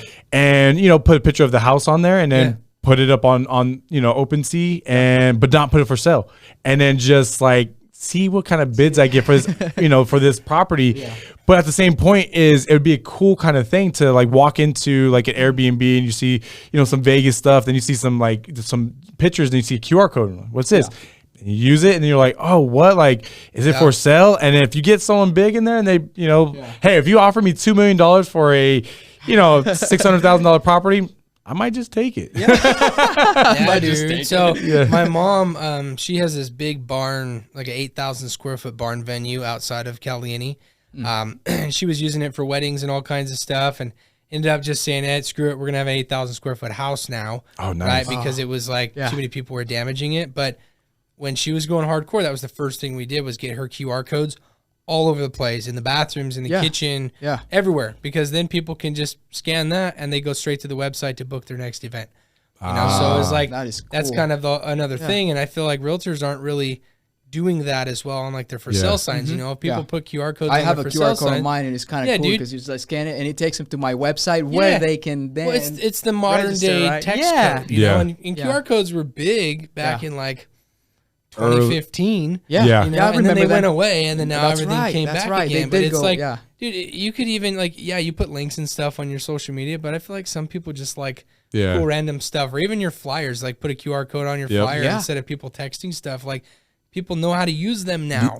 And you can do custom ones. You can have a lion as your QR code or something, something cool, but that's right. No, I'm with you on that one, dude, for sure. But and that was another thing too, was like back in like the I would say actually when I first started being a realtor in maybe 17 or 18, I forget, but like QR codes, like I'd see people like do QR codes. I'm like, what are you doing? Like, people don't use those. What do you like they were and there would be some like classes I would go to for like realtors, like they were pushing it heavily on you, and I'm just sitting there, I'm like, nobody knows how to use these, nobody knows anything about this technology or anything, because you go to some of these classes live and they're like, oh yeah, this is how you use it, you pull your camera out, blah blah blah blah, and then some people are like, oh, how do I do it again? Like, they're like so confused, like, just get your camera. But then once COVID came around, man, and then that's when I was like, you know what, I got that idea when I was just chilling at home. I was like, let me put these on my flyers now. I just started putting them on my flyers because everyone is now accustomed to QR codes and knows how to use them, because same with your business card. Because you go to like restaurants and you go everywhere, and QR codes, and I feel like, Yeah. and I hope that I kind of like the paper menus, but I hope that they actually stay with the QR code because it saves on paper and stuff. But cleaner, too. It's a lot less cluttered. But at the same come out to time, my neck of the woods, they're like, "What's a QR code?" We do use paper menus. Yeah, right. That's awesome. what vaccines? What are you talking about? right. Not in this Oh, restaurant. dude, even when it was like hardcore mask, everybody's just like, "Man, we're not freaking wearing the freaking mask, man." That's awesome. No fear up there, dude. There were some people, of course, but Oh, most yeah, of the yeah. people are just like, I don't. I'm like, look, man, I've already been through some crap, so if that's gonna take me out, man. Is what it is. But Yeah. I did get it. It was pretty shitty for the. I think I had it too. I never months, got tested bro. on I it, was but I down was for a couple down months. for like 2 weeks, man. Yeah, I was down Jeez. for like 3 weeks in bed and like 2 months altogether. Still don't have my taste or my smell back. Oh, really? Yeah. You know how to get it back? So I heard that you can basically.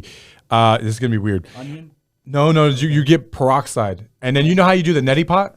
Oh yeah. Yeah. You put basically the peroxide in your nose, got it. and then let it pour out the other that's side. interesting. And what it does is it cleans like your whole palate. Yeah. And because So squeeze it in. Just comes. just squeeze it in and just do that, and it'll come out. Now, if you do that, I'm just warning you right now.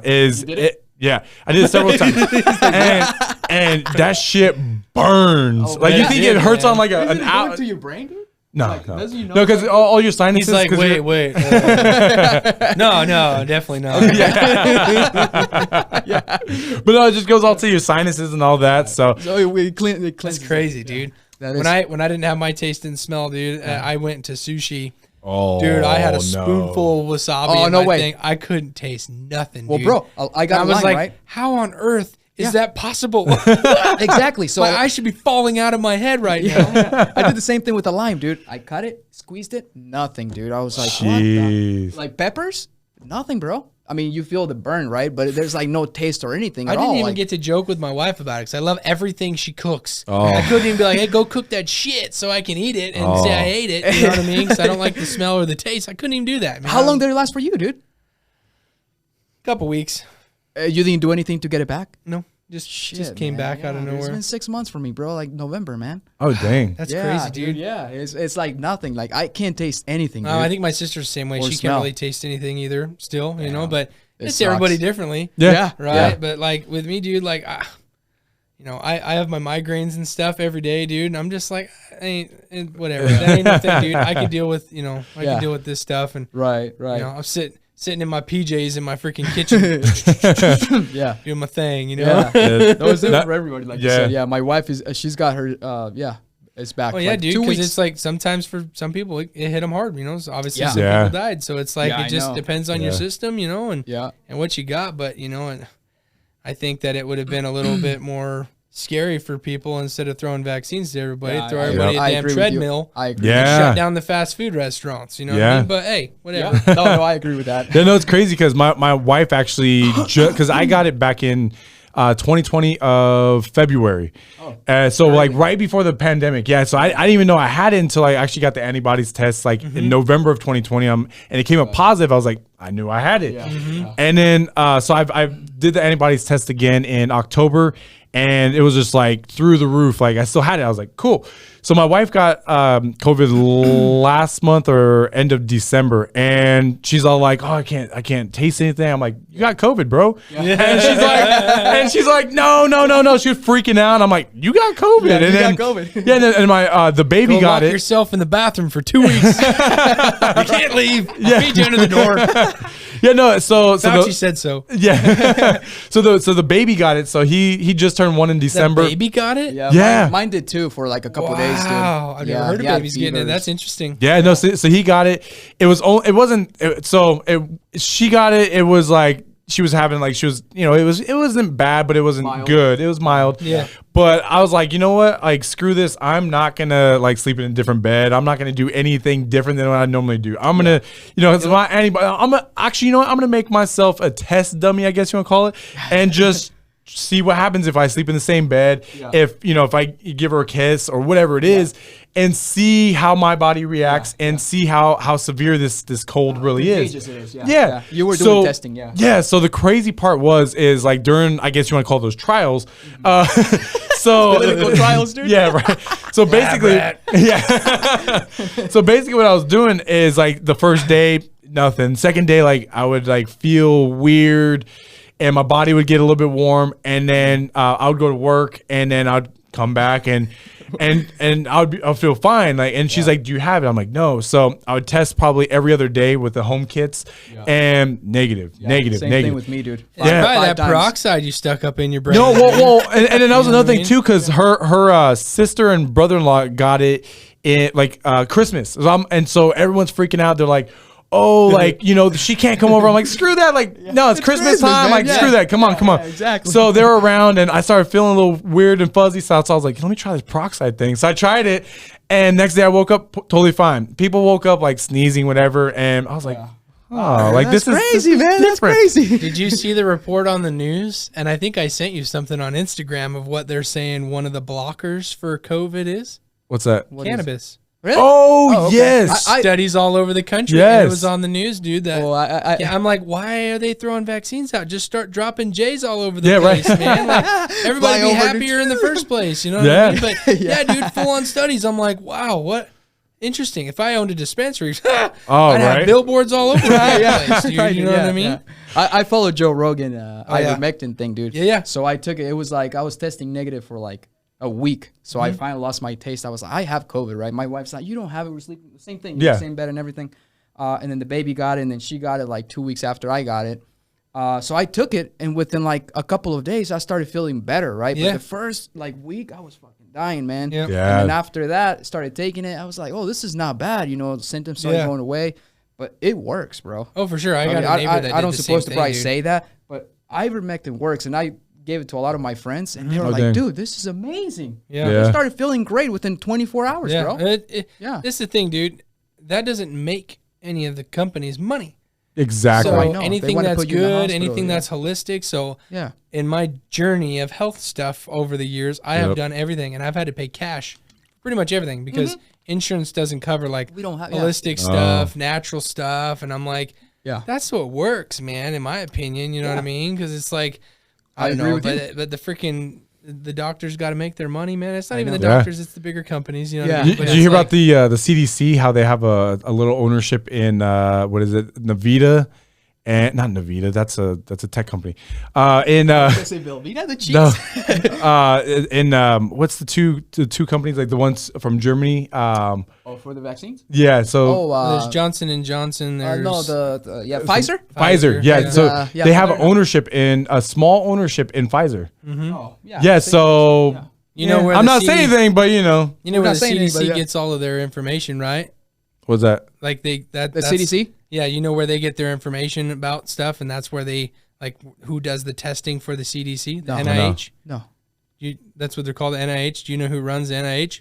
Bill Gates. Fauci's wife. I was gonna say, is it Fauci? Yeah. Okay. Oh wow, that makes sense. I just learned something new today. Yeah, it's all good, man. You know, and then you start looking at all the big wigs of like Pfizer and all that, dude, and you start seeing where they're invested and what they're doing. They're at their Christmas party, dude, bullshit, dude. You coming know? over for Thanksgiving, right? I can go down rabbit holes with that stuff, and I try not to because it makes me angry, dude. You know, it's like, exactly. Oh, we're all just sheep, and they're all just freaking doing their bullshit, anything, man. I was nuts, dude. But that's another reason why I like living out in the freaking woods, man. Because it's like I'm not around all the stuff that much. Like I come down here, dude. I got cut off like 15 times just driving into town. I'm like, so you can drive up to a red light? The fuck? What are you doing? Yeah, right. You know, like, where are you going? You know, and I roll up next time, look at him, and I'm like, yeah, right. what the hell, dude? Like everybody's just in a hurry all the time, and I remember I was like that. Right. I was always in a hurry. I had a really fast car. I had my Stinger, dude. That didn't go anywhere fast. And I'm like, I was always on the go, fast all the time. And then when I was done with work,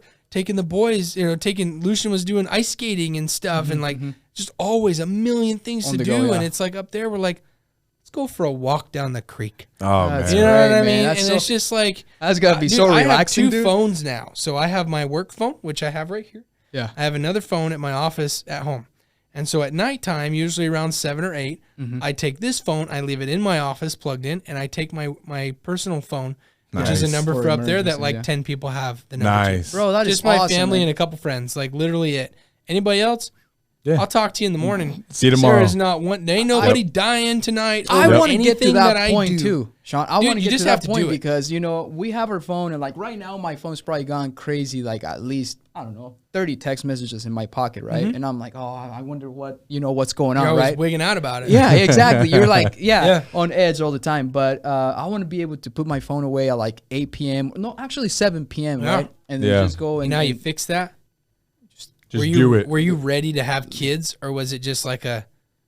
No, we were playing the kids. Yeah. But like you don't have a manual or nothing like that, and it's like No. everybody always says like, oh, I'll be ready, when this happens, kind of thing, and it's like you're never truly You're not ready for No. kids. I see what you're saying. Yeah, And it's like the same thing with that, dude. Like you just cut the freaking cord Cut the and do cord. it, because what you're gonna notice, and don't put like your social medias and shit on your phone, on your other phone. Like it's strictly for calls, text messages. Yeah. Because then what you're doing is you're now spending time with the family, dude. Yeah. Even if you're watching a show, like Yeah. we have a wood burning stove up Man, there. it's- That's how Oh, we do heat. nice. So we have a fire going every night. Dude, that is great. Watching shows, whatever the boys want to do, like Yeah. let's go, dude. I got a little English bulldog puppy, and it's like Yeah, we just hang out and do our thing, and I'm present.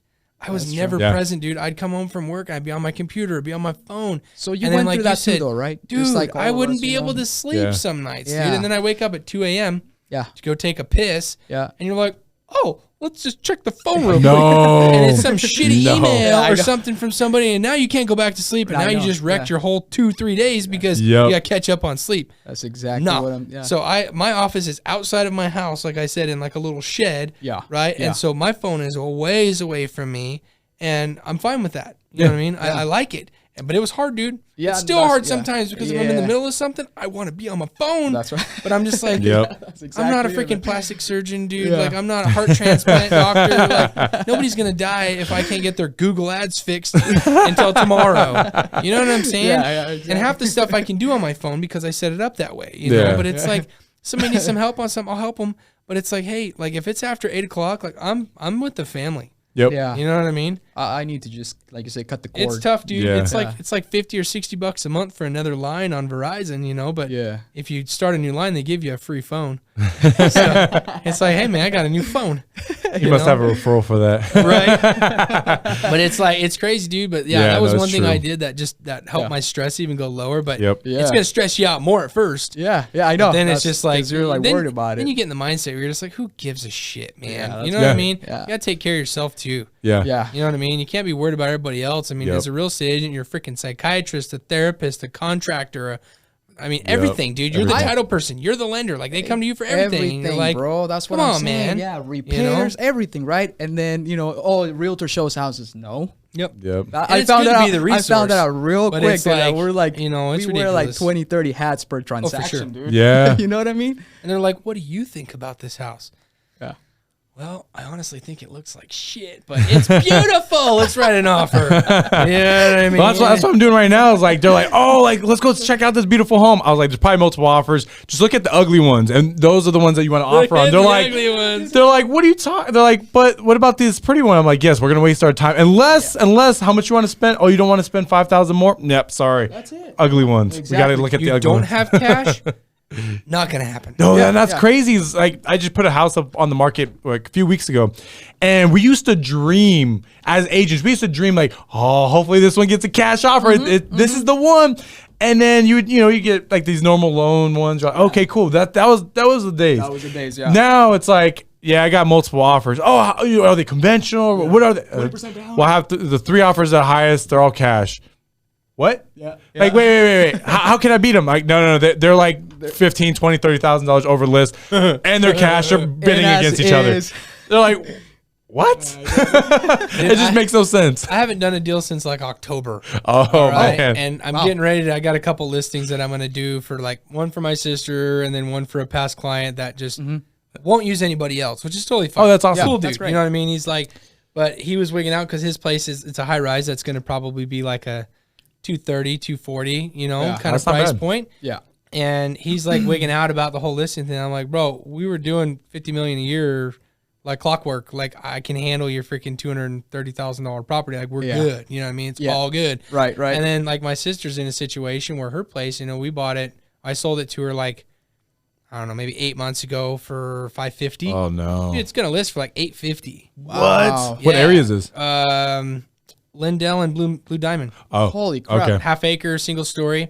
They gutted it. It needed to be casino, completely redone. It's beautiful. Because the casino's opening up too, right? Probably. They got the approval for that casino over there. Yeah, that's not really even affecting the prices, dude. Like they did a bunch of flips in the area within a mile. Got it. So and just, dude, there's a couple like skyrocketed. $850 to $900, and I'm like, there's one that just closed for over $800 that needs a full remodel, and I'm like, wow. what does this mean?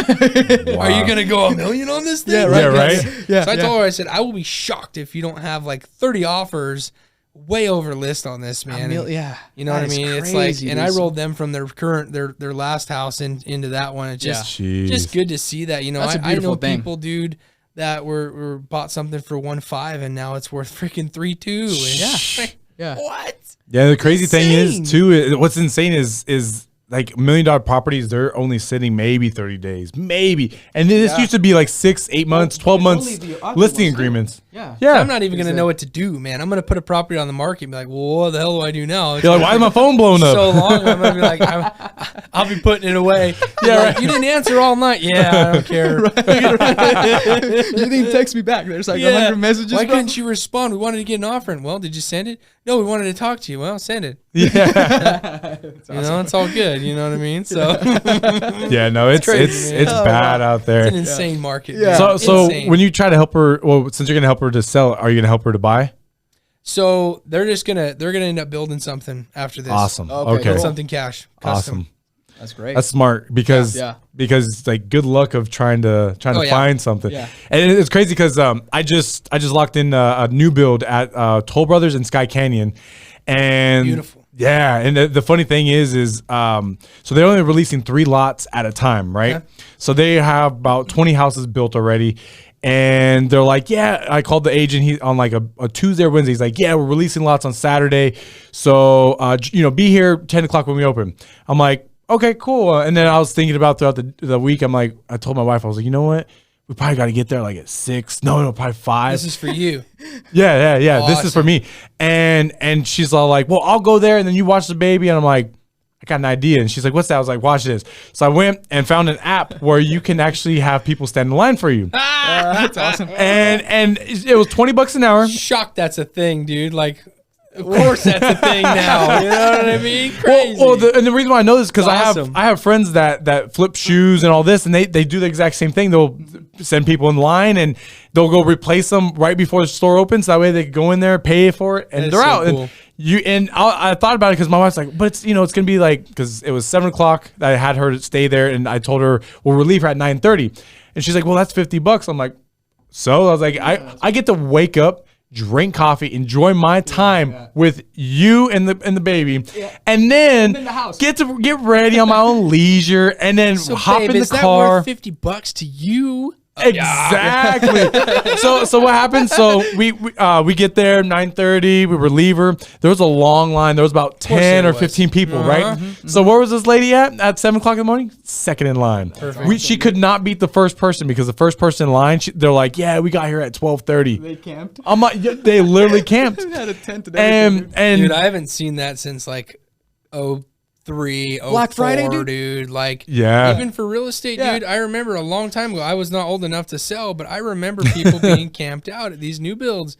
Really? And then it was a freaking lottery. Yeah, dude. Wow. They're That's pulling names out of hats, dude. yeah. It's some Seriously. crazy shit, man. People be camping out for weeks, dude. Yeah, and I'm lucky too that Toll Brothers is doing first come first serve. So since they're doing first come first serve, we got to pick our lot and everything. It was awesome.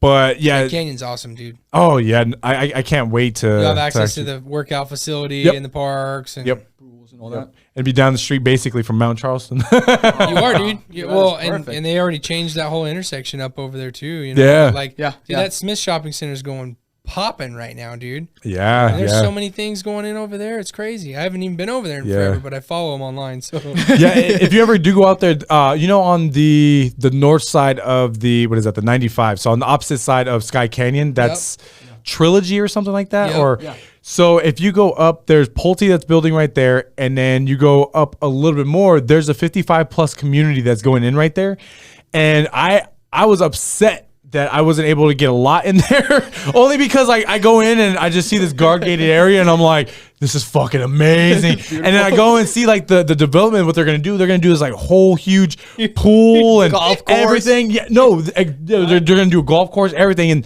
and all these houses are like 1-story, modern, 3-car garage. Like they started at 2,000 square feet. I'm like, beard's not gray enough yet, dude.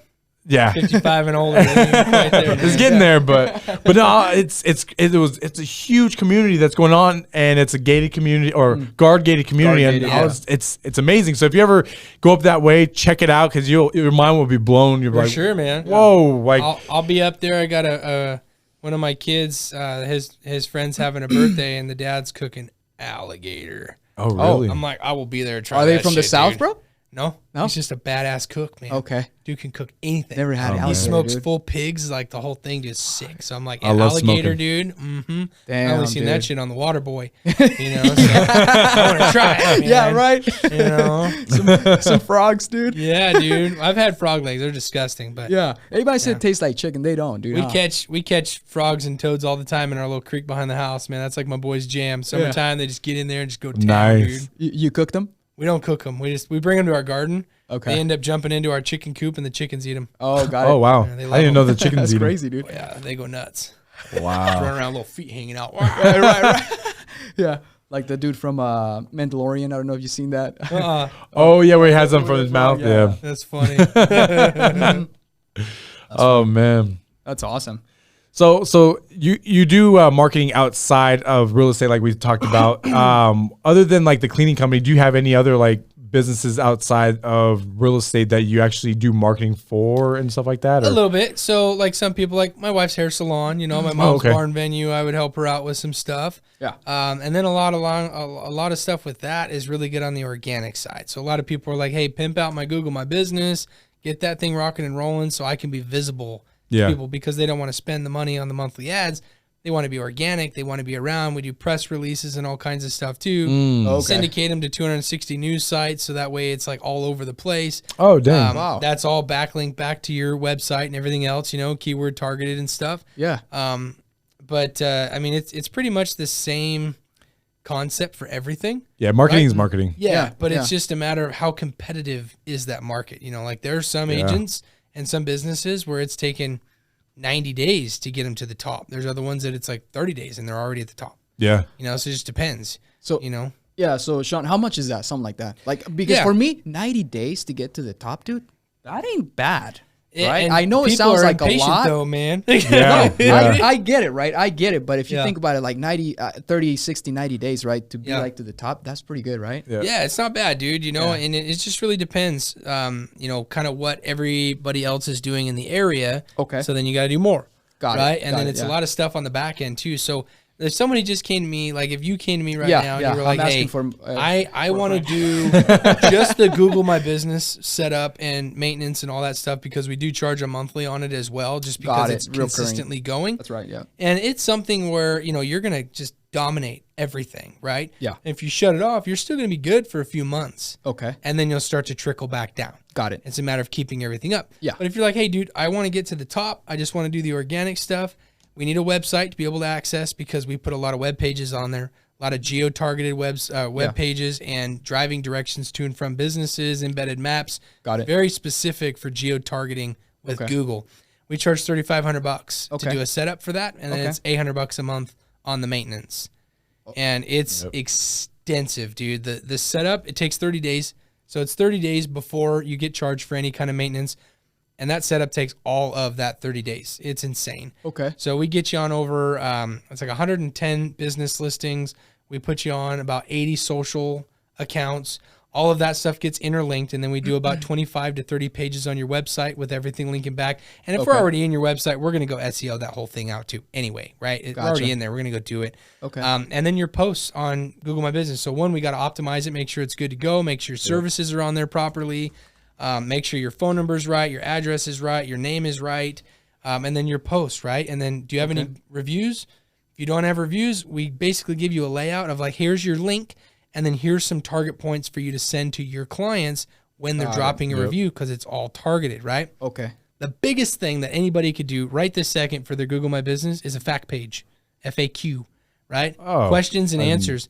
When you Google, what's your Google My Business name, dude?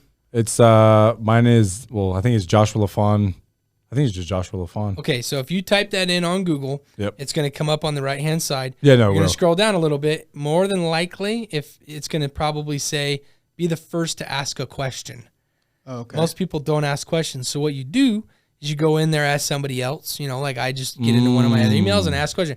Do you work with new construction?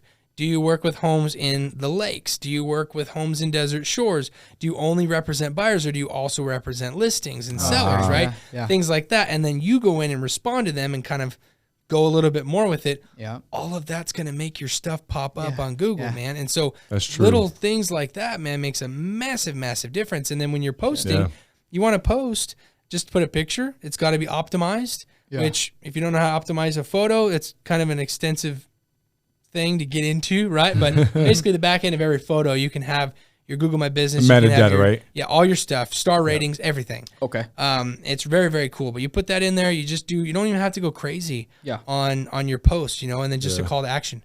And by you consistently posting, and it doesn't have to be every day, it could be 3-4 times, you know, in a month, even if there's not that many people posting. Gotcha. But you can drop videos on there, images on there, have your clients drop images on there. Google's not going anywhere. Yeah. No, It's not going anywhere, dude. They own too much shit. So everybody, you know, you stop with Zillow, well, there goes all your reviews, right? If people's doing reviews on Zillow, they ain't going anywhere on Google. Yeah. And then also that syndicates to your website and stuff too. So you can syndicate your Google reviews over there, and then now you're all over the place. Yep. That's awesome. You know, so it's just optimizing your Google My Business listing will make a massive difference. But when we get in and do everything, it is intense. And like I said, press releases, we make sure to do press releases on what you want to focus on. Okay. And so that kind of stuff is, $3,500 and then $800 a month on the monthly for that. And some people are like, you know, let's just do ads, or let's do this or that. Like, we got all kinds of stuff. If somebody's like, hey, can you just optimize my site and hook me up a little bit? Yeah, we work some stuff out because not everybody's got the big budget, you know. Yeah. The 35. Oh no, I was just gonna add on to what he was saying is like, and what he's told me before, like with Google, is like he's like, hey, you guys start doing like Google, not Google ads, YouTube ads. Oh Yeah. YouTube ads. And once you do, Video like, ads. I started doing video ads. I started doing more video stuff, and it all ties in with your Google and your Google My Business. Like it all ties in. The algorithm, huh? Yeah, Just, yeah, and pumps everything it'll excel you way quicker. And I get, I think it's almost like maybe 5,000 to 10,000 views per month on my ads, and they're only like 5 cents, 10 cents. So cheap, dude. They're so cheap. Video ads are the way to go. I mean, you get not on too many smart people do 'em. TVs too. Not so many people do them. No, Okay. and you get on smart TVs, man. You can literally be on people's TVs if you do it right. Oh shit, yeah, because everybody's using that now. Exactly. YouTube or whatever and all that on the TV. Yep, exactly. What kind of return is it, Sean? Like 3,500, 800 a month, right? Like how many clients, or how do you gauge that? Yeah, so it's kind of hard to gauge that's it a on good the question. organic side because of what you see coming in on your website. But what happens with the organic stuff, you start to get more calls, direct messages, people asking you questions immediately through your phone, which is through the app, which they're getting rid of the Google My Business app this year. But you know, you're gonna be able to have access to it some other way, I'm sure. Yeah. You know, but as far as the return goes, it's like, all right, so say you're spending you did the 3,500 and then you got $800 a month that's coming in.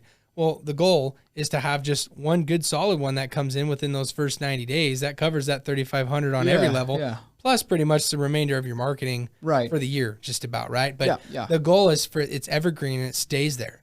So as you're pushing that kind of content out, you're going to get that bread and butter that just starts coming in versus spending all the money on ads, which are called traffic. Now you got people heating up, seeing everything you're doing, coming to you. Okay. So that's really where it's makes at. sense. You know, it is hard to gauge the number. on that, return, but most people, even if I run local search ads for them, which is basically like running your Google My Business ad out for people, I mean, they're spending $300 a month, and I mean, they're getting 60 leads. Yeah, that's a lot. You know, man. so it's a good amount. It's a lot cheaper to go that route too, but those leads can be phone calls, messages, Yeah. you know, things Just like that, everything. and then also views to your website. So it's just all good all the way around. And if you're paying Google, they usually reward you on the organic side too. Okay. Yeah. Sounds awesome, man. Yep. Yeah. Okay. Cool. Yeah. That was great. Yeah. Yeah, that's great. Man. Yeah. Because Yeah, I no, don't do anything right now. I don't do any marketing as far as like for me, most of my clients, I'm I'm really lucky to have. I was doing the selling copiers, right? Yeah. So most of my clients come from that, from knowing those business owners. Yeah. But I do want to start getting more listings, and I do want to grow my business like rapidly, right? Yep. So that's what I was talking to Josh, and I told him, hey, this is what he said. This is what I'm doing.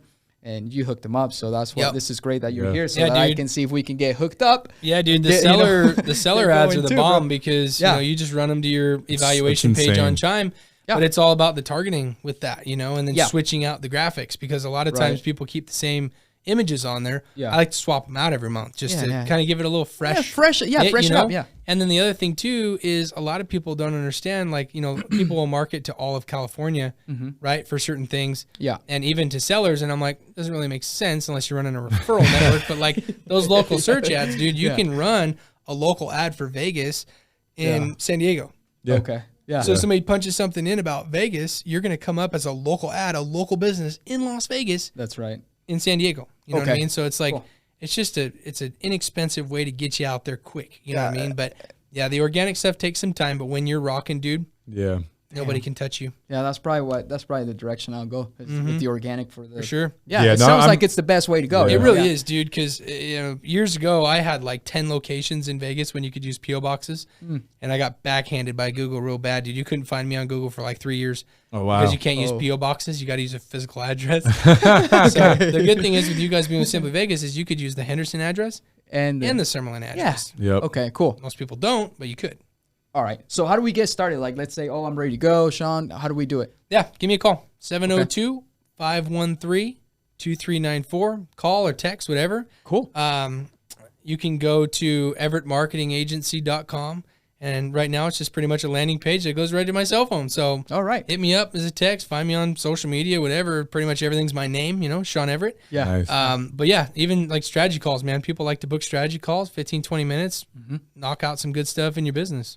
So we could basically just like Google you, and then you'll be right there. You'll find me all over the place. We'll find you now, right? Yeah. You'll find me. You should put that on your business card. Google me. Google me. Google me. That's I don't even want slogan, business cards anymor, man. I'll just start throwing the QR codes out there. Yeah, right. Wear one on my forehead. Here, just scan me. Your hat, dude. That's great. No, I appreciate you coming in. It's actually been a great podcast. It's been fun. Yeah, it's been fun. Yeah.